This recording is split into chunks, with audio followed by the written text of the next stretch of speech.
and we will seek concrete and tangible action to make sure that the British government stands up for those rights and those values, and stands up for, in this case particularly, the Tamil people.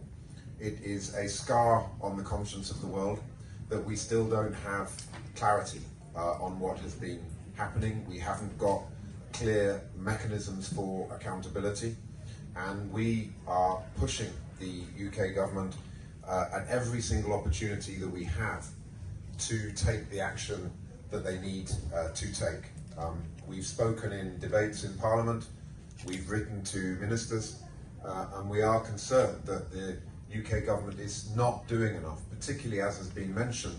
They are the so-called pen holder on Sri Lanka at the United Nations Human Rights Council. So, foreign policy is often, there's a problem with it because words are easy, but what about the actual actions that need to be taken? That's when you see whether the government in question really believes in the cause that it should be fighting for, and that's why we've called for a number of specific actions. We're of course pleased to see the draft resolution that was passed recently at the UN Human Rights Council, but we think that it doesn't go far enough. It did not go far enough in terms of incorporating the recommendations made by the High Commissioner Michelle Bachelet in her report of the 27th of January regarding universal or extraterritorial jurisdiction.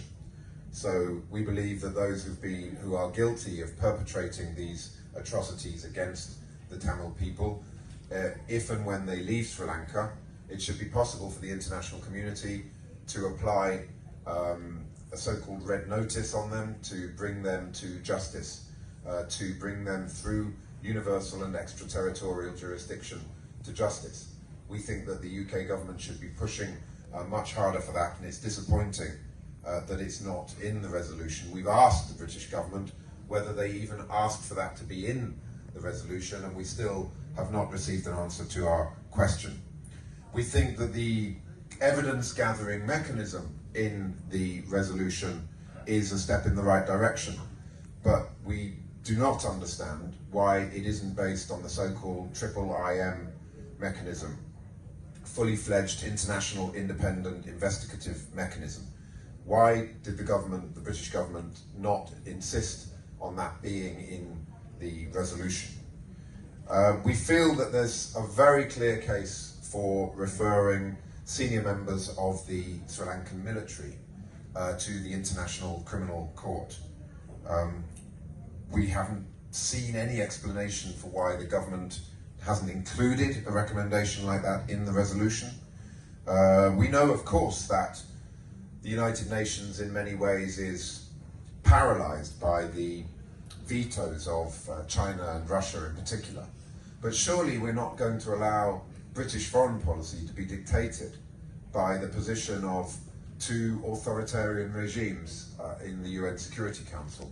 It's vitally important that we stand up for our values and our principles, and we believe that even if the resolution for the ICC were to be vetoed, it would be a very important statement by the international community that we believe that this is what should happen.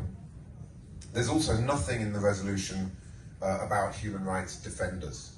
There are human rights defenders who are putting their lives on the line in Sri Lanka, and there's nothing from the Foreign, Commonwealth and Development Office about what we're doing to support and defend those very brave people. The timeline is far too long. Reporting back in 18 months is far, far too long. We have the facts, we have the evidence, we know that atrocities have been perpetrated.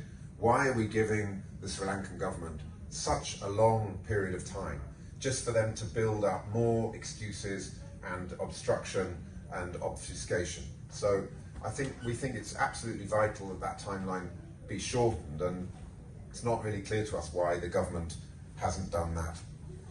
There's so much more that the government should be doing. I have written to them specifically saying that General Da Silva should be subject to Magnitsky sanctions.